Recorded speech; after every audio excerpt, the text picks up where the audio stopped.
tersebut Anda bisa memberikan kreatif breakthrough semacam penjepit di situ khusus untuk tripod.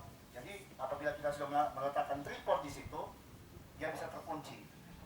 Entah apa kreatif breakthrough-nya, bagaimana caranya, pasti ada.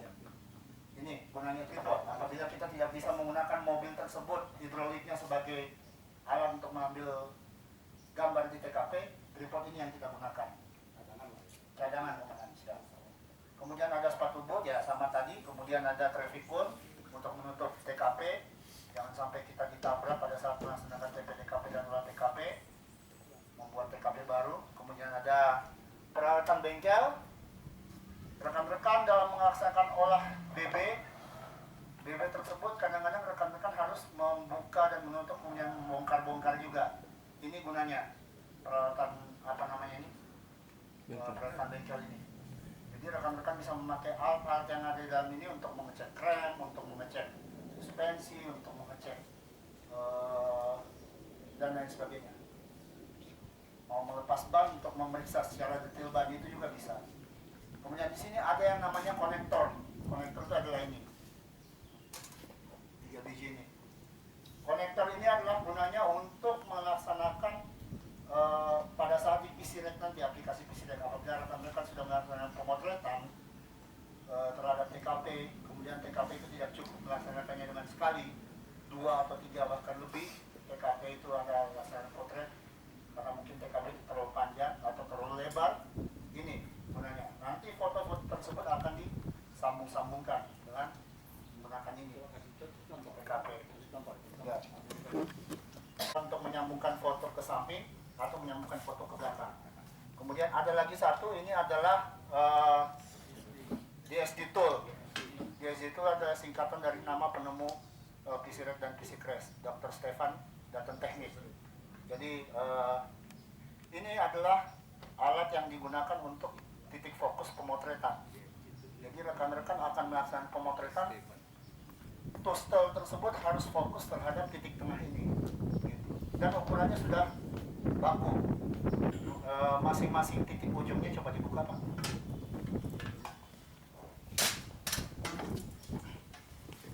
Ya ini belum ada baik konektor maupun apa namanya, dia stikernya ini masih di ujungnya masih segitiganya.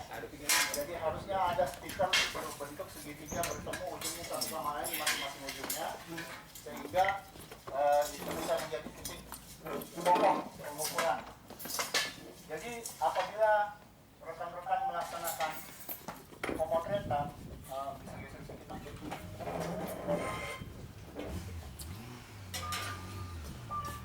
Ya, satu lagi pasang agak jauh sedikit. Ini ukurannya adalah dari ujung ke ujung itu adalah 2,82 meter. Kemudian diagonalnya itu adalah 4 meter. Jadi ini untuk dimasukkan ke PC Rec nantinya. Apabila kita melaksanakan penyambungan gambar, akan muncul balon yang berisi data-data yang harus dimasukkan. Ini rekan-rekan harus masukkan A, B, C, D, atau 1, 2, 3, 4 gitu. Kemudian masukkan. Yang harus diingat adalah pada saat nantinya dimasukkan ke PC Rec, gambar itu akan dirubah dari sudut 45 derajat menjadi helikopter view atau 90 derajat. Jadi peletakannya pun harus sesuai. Jadi peletakannya harus ini berada di antara sepertiga dan 2/3 bagian TKP tersebut yang akan diambil potretnya. Jadi rekan-rekan bikin visualisasi secara imajiner, secara ini di bayangan, asumsi di TKP tersebut. Letakkan ini, saya ulangi, bikin 3 bagian TKP itu yang akan diambil gambarnya. Kemudian letakkan di antara sepertiga dan 2/3 bagian. Biasanya tukang potret nanti yang akan mengarahkan. Apabila diletakkan di situ, itu terintegrasi komputernya, otomatis terintegrasi ke komputer. Jadi yang operator komputer itu yang akan mengarahkan. Biasanya pakai HT harusnya. Jadi pakai HT, satu di TKP, bawah ini, kemudian letakkan. Sudah belum? Yang di dalam harus mengarahkan. Kurang maju atau kurang mundur atau geser ke kanan dikit, geser ke kiri dikit gitu. Jadi operator di dalam yang mengarahkan. Atau kalau pakai mobil double cabin, pada saat dia memasang kamera di tripod, dia ada di atas mobil double cabin, dia yang mengarahkan. Maju dikit, mundur dikit. Oh ya, sebelum saya lupa, apabila kita menggunakan double cabin, apabila ada satu orang saja yang di atas sebagai pemegang kamera yang berada di atas mobil cabin, harus diajar dulu. Apabila ada 2 orang, ya 2 orang itu jangan turun-turun, karena banyak sedikitnya orang mempengaruhi ketinggiannya. Kalau ketinggiannya berubah, foto pertama ada 2 orang, terus pindah ke TKP bagian kedua, foto yang kedua itu, tahu orang yang satu turun, itu akan mempengaruhi. Nantinya pada saat membuat gambar di PC Red, gambar tersebut ada yang besar, ada yang kecil. Jadi tidak akan akurat pada saat penyambungan. Nanti tahu-tahu ada jalannya satu yang lebih lebar, ada satu yang lebih kecil. Jadi kalau memang ada berapa orang di mobil pada saat memulai TKP tersebut untuk dipotret, ya itu aja orangnya, jangan ini, jangan geser-geser. Kalau bisa hanya 1 orang sebagai tukang potret, jangan ada orang lain. Gitu. Karena 2 orang pun kalau seumpamanya 2 orang tersebut satu pindah ke kiri, nanti tahu-tahu TKP kedua dia pindah duduk sebelah kanan, nantinya kan dia ini agak jauh sedikit karena dia berada di 1/3 dan 2/3 bagian, di antara 1/3 dan 2/3 bagian. Nanti pada saat dibuat menjadi helikopter view, ini jadi seakan-akan di tengahnya, secara imajinasi begitu. Jadi kenapa harus diletakkan di antara 1/3 dan 2/3 bagian pertama? Ini nanti pada saat pelaksanaan pengambilan prakteknya, nanti rekan-rekan nanti bisa mencoba. Ini gunanya alat. Nah, ini alat yang penting. Apabila kita mau melaksanakan penyambungan ke samping, tambah 1 di situ. Tidak boleh ada orang di. Ya, salah satu hal yang penting juga pada saat pengambilan gambar, usahakan tidak ada orang atau benda lain yang berada di sekitar TKP yang sangat dekat dengan gambar yang akan diambil, karena itu akan mempengaruhi. Gitu. Siapa tahu TKP-nya ternyata di sini ada hal lain tertutupi oleh orang lain. Kemudian kalau dimasukkan ke PC Red, itu bisa mengganggu nantinya pada saat melaksanakan apa namanya? Bukan. Pada saat mengolah gambar tersebut, apabila kita sudah membuat 90 derajat, kita mau mengevaluasi gambar gitu. Makanya kenapa dibilang PC Red itu memindahkan TKP ke meja gitu.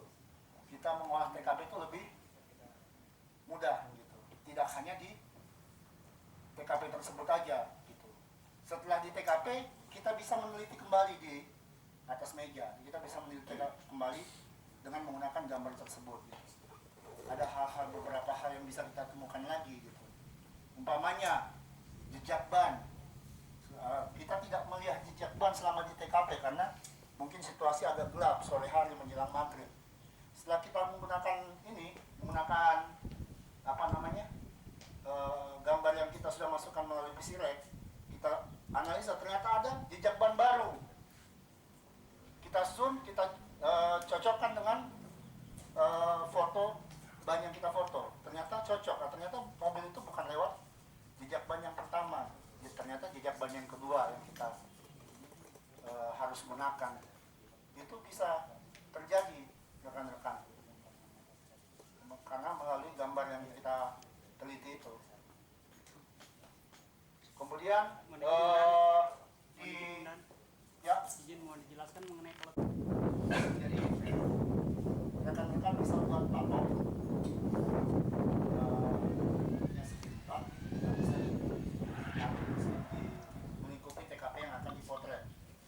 Kemudian rekan-rekan pakai meteran, ukur semua ukurannya, ukur panjang dan diagonalnya masing-masing. Kemudian rekan-rekan potret. Tapi itu harus menggunakan ada yang namanya 4-point method. Nanti kita akan tunjukkan 4-point method itu apa. Jadi ukuran-ukuran tersebut dari setiap patok itu tidak wajib harus berapa meter dan tidak wajib harus ini. Letakkan aja sesuai dengan TKP yang akan diambil potretnya. Untuk tukang potret yang akan memberitahu. Ini kurang maju, ini kurang mundur. Nah, patok tersebut ditaruh di sekitar TKP, di lingkup TKP yang akan diambil potretnya. Dia akan ukur, kemudian masukkan ke 4-point method. 4-point method itu pun tidak akan bohong. Kalau rekan-rekan ada satu yang ternyata meleset 1 cm, dia akan bilang salah. Kalau pakai 4-point method lebih sadis lagi, karena 0,15% total white error-nya, bukan 1. Bagian TKP selanjutnya, konektor ini jangan sampai bergerak, jangan sampai kesentuh-sentuh, ketendang dengan tidak sengaja, jangan sampai. Kemudian atau ada orang yang iseng untuk goyang-goyangin, jangan sampai, karena ini yang akan dipakai untuk menyambungkan foto yang satu dengan yang kedua, dengan yang selanjutnya. Kalau berubah, harus ulang dari awal lagi, karena tidak akan tersambung dengan baik dengan marka jalannya tidak akan tersambung, atau gambar umpamanya jejak ban tidak akan tersambung, gambar orang tidak akan tersambung apabila dia pas terbagi di situ, tidak akan tersambung. Ini penting. Nanti kan ada penjelasan khusus lebih rinci lagi, hanya gambar-gambar umum saja, supaya nanti ada pada saat penjelasan secara rinci sudah ada bayangan. Ini kalau ditanya yang mendetail, nanti pada saat penjelasan khusus. Setelah mungkin yang pengalaman barangnya aja, ya, memakai secara rinci nanti ada. Ini hanya pengalaman secara umum apa ini yang kerjanya. Jadi kadang-kadang kalau bertanya secara rinci nanti aja tahan dulu. Nanti ada pertanyaan khusus lagi nih. Ya, nggak cuma pengalaman secara umum. Nanti foto ini kita tripod ini kemungkinan besar tidak digunakan, sama cadangan. Kita fokus menggunakan ini. Nanti ini ya untuk kita bisa lihat kita. Jadi ada bosam dan kita orang baru fokus ngezoom nggak ada aturan yang di semua. Itu sudah tidak bisa diubah lagi. Baru lagi standar. Itu saja mungkin Pak Andri ya, biar nggak terlalu lama. Sekarang saya tuh mau praktek. Sebenarnya intinya, bagaimana Anda menghidupkan? Contoh, cara menghidupkan ya, saya belum tahu menghidupkan. Ini kan foto lokasi TKP di mana? Selatan sama Pak. Nah, itu diajari. Yang gitu-gitu aja. Dan tentang kado cara yang gini-gini nanti kalau teknis nanti akan dijadikan khusus. Pelajarannya Pak Andri besok ya. Siap, saya Dan praktek langsung. Nanti tanya lagi. Tapi sekarang bagaimana cara menghidupkan bagaimana cara menghidupkan cadak? Itu yang penting. Bagaimana cara Apa? menghidupkan topi? Ini banyak. Harus pakai semua. Enggak, cuma 1 orang, 2 orang, 3 orang ada 5 biji, pakai 5-5-nya kan aneh. Cadangan kalau rusak ada. Cara menghidupkan GPS ini tinggal tekan atau pijit saja tombolnya agak lama dikit.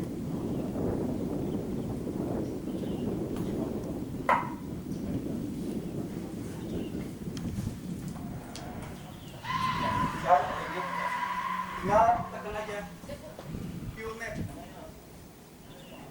Ini view map kelihatan.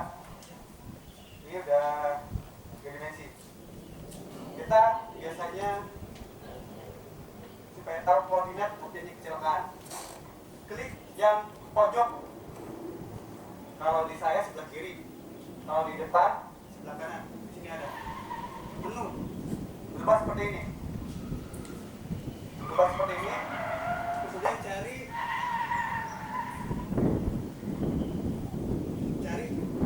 where I am. Klik aja where I am. Klik. Udah. Mana saya? Ya. Di mana saya? Where I am atau di mana saya? Ini biarin dulu. Dia koneksi dengan satelit. Langsung muncul koordinatnya. Di sini lengkap dengan elevasinya ada.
bisa ada di X-ray.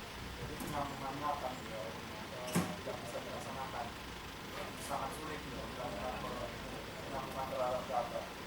Yang perlu diperhatikan salah satu hal yang perlu diperhatikan dari kamera yang akan pakai. Ya, untuk Pak ini kan sekarang kita berada di S 6 derajat, 14 menit, 335 menit. Nah, dia berapa meter jaraknya supaya dia berubah lagi? Apa di atas satu orang Pak? Kunci enggak? Tapi sambil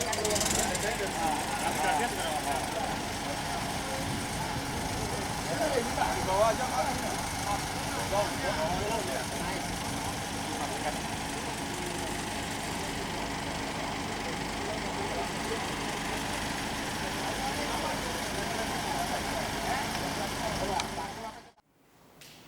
Ada berapa dengar? Siapa yang bisa memberikan kepada saya artinya? TAA, kita belajar TAA sekarang. Apa itu TAA? Angkat tangan. Saya adalah untuk analisa kejadian kecelakaan. Menganalisa kejadian kecelakaan. Oke. Kemudian yang kedua, tadi apa yang pengetahuan Anda tentang PCREC? Kan ini belajar tentang itu. Ada yang tahu? Tahu Apa? memindahkan gambar komputer atau meja, kemudian dianalisa memudahkan penanganan laka. Memudahkan penanganan laka. Penanganan yang seperti apa yang Memudahkan proses penanganan laka. maksudnya penanganan apa nih? Penanganan laka lantas selesai atau apa? Memudahkan. Jadi setelahnya dari fotogrametri kemudian dibawa ke PCREC, lalu dianalisa, dimasukkan ke komputer dan diperiksa memudahkan. Terus untuk apa? Setelah itu jadi buat apa? Penyidikan atas Ya, untuk apa? Penyidikan. Iya, itu apa penyidikan? Tapi untuk apa? dijadikan sebagai alat bukti petunjuk dalam penyidikan atas Untuk alat alat bukti petunjuk. apa yang Anda cari setelah gambar itu ada? Apa yang Anda ingin lihat? Apa yang Anda ingin dapatkan dari gambar itu? Siapa yang ingat tadi paparan Pak Dudi? Faktor penyebab. Ya, Faktor penyebab. faktor. Mencari faktor penyebab kecelakaan. Oke. Terus tadi siapa yang ingat paparan Pak Dodi tentang foto-foto tadi? Ada foto apa? Bekas tabrakan, ada foto bekas rem di jalan. Itu untuk apa? Jadi ini animasi. Terus buat apa? Untuk sebagai alat bukti sebuah kecelakaan itu dari awal kejadian kecelakaannya dan setelah kecelakaannya. Untuk buat apa? Ya, saya akan giring Anda dulu ke dalam frame berpikir apa yang akan Anda lakukan pada saat di TKP. Ingat tadi apa yang disampaikan Pak Indrajit? Dalam kecelakaan itu ada fasenya apa? Sebelum, saat, setelah. Yang kedua, Saat, sesaat. saat. Pada saat. Itu betul. Itu betul.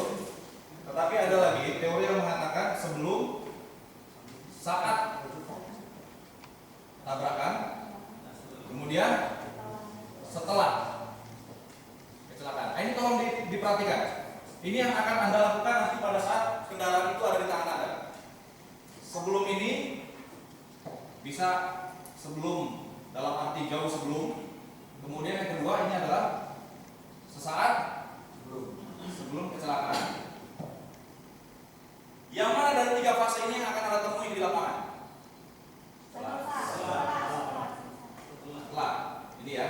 Apa yang akan Anda temui? Kasih saya contoh. Korban. Pasti kendaraan korban pasti. Apa? Contoh. Posisi. Iya. Kendaraan. Yang kedua apa?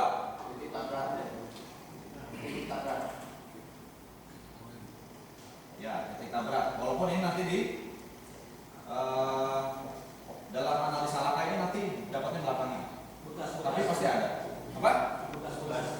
Bekas pecahan kaca. Oke, dan lain-lain. Anda dapat ini, betul ya? Anda dapat ini, Anda cara mendapatkannya adalah seperti yang tadi disampaikan oleh Pak Dodi. Cari sebanyak mungkin yang nanti itu akan berguna untuk Anda analisa. Ya, dari sini dulu.